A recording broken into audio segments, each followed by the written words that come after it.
before the foundations of cities, before the tongues of men split and scattered like shards of lightning, the image of the dragon had already been etched into the soul of the earth.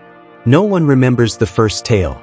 But in every corner of the world, when man first looked to the sky, to the mountain, to the ocean's depths, they dreamed of the dragon. Not merely a beast, but a force.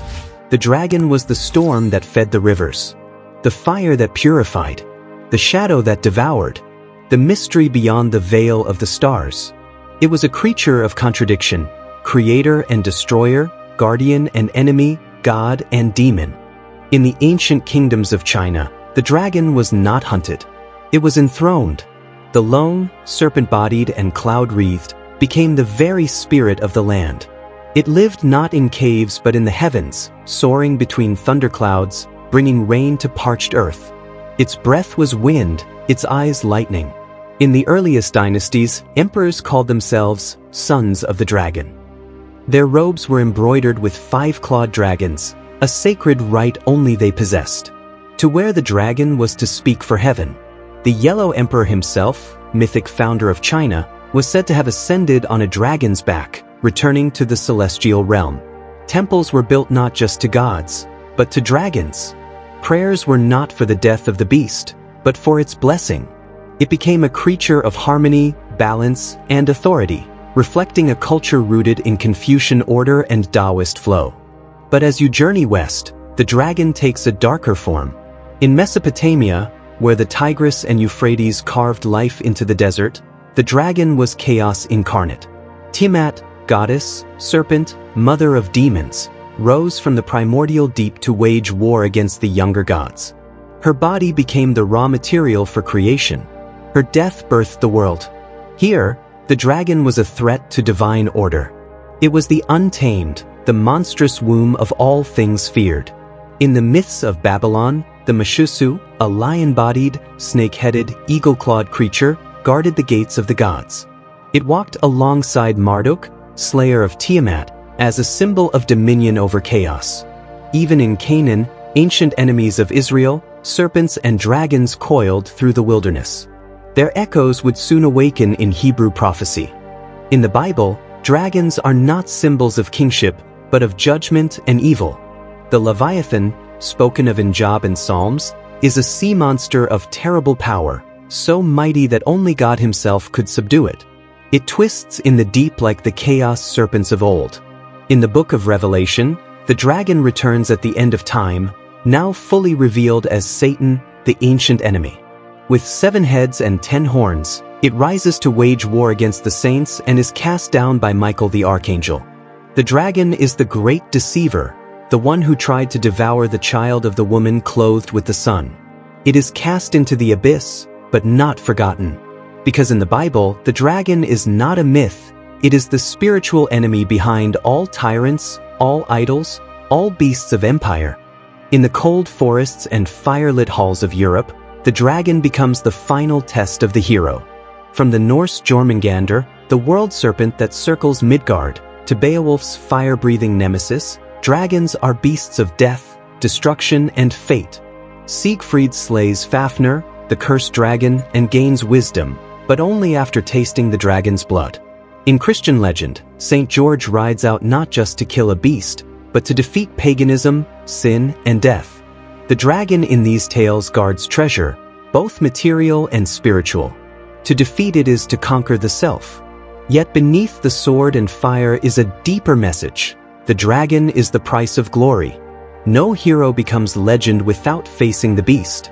In the cradle of civilization, the dragon coils through spirit and song. In Egypt, the serpent Apep, or Apophis, tries every night to devour the solar bark of Are. He is the eternal threat, the devourer of light, the enemy of divine order. The priests would perform rituals daily to bind him. In West Africa, rainbow serpents symbolize the divine bridge between sky and earth, birth and death. These serpents are not always evil. They are often mystics, guardians of portals, keepers of balance. The dragon here does not fly through the air, but through the veins of the spirit world. Cross the sea to Mesoamerica, and you will find the dragon not of fire, but of feathers and wisdom. Quetzalcoatl, the feathered serpent, was the god of learning, wind, and creation. He descended from the stars to teach civilization to mankind. His twin, Tezcatlipoca, represented chaos and war. The dragon here was not a villain. He was a savior, a symbol of resurrection. He vowed to return on the day of prophecy, sailing across the eastern sea. This image would echo across ages, blending with Spanish legend, misunderstood prophecy, and colonial confusion. In South America, Amaru, the two-headed serpent of the Andes, became the cosmic gatekeeper. It swallowed the sun and returned it every dawn. Again, the dragon was a bridge between heaven and earth. As time marched forward, as swords gave way to cannons and scrolls to screens, the dragon began to fade. Science called it myth. Religion called it demon. Empires no longer needed fire beasts, they had machines. The dragon was relegated to storybooks, to painted ceilings, to fairy tales told to children before sleep. But you cannot kill the dragon. Not truly. It waits. It watches. It re-emerges in stories, in banners, in dreams.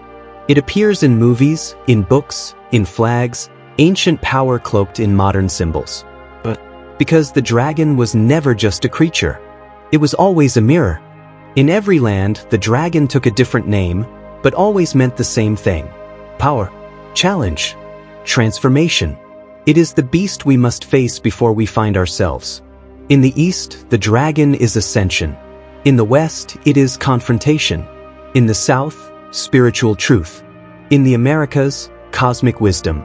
In every place, the dragon is the test before the crown, the guardian before the truth, the veil before the light. So remember this. Whenever a people rises, the dragon rises with them. Whenever a hero stands alone, the dragon is near. Whenever we seek meaning, the dragon appears, within us, before us, and beyond us. Because the story of the dragon is not just a tale of fire and foam. It is the story of man himself. And so, the dragon remains. Not just in myth. Not just in stone. But in you. In every test you face. In every fear you overcome. In every moment you rise from the ashes. You carry the flame. The dragon was never your enemy. It was your teacher. Your mirror. Your path to power, to truth, to transformation. If this story awakened something in you, subscribe to join this journey through forgotten truths and ancient symbols.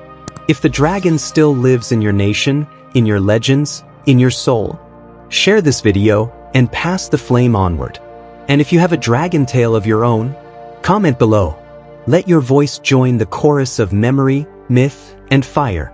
Until the next story, stand strong, seek truth, and never fear the dragon within.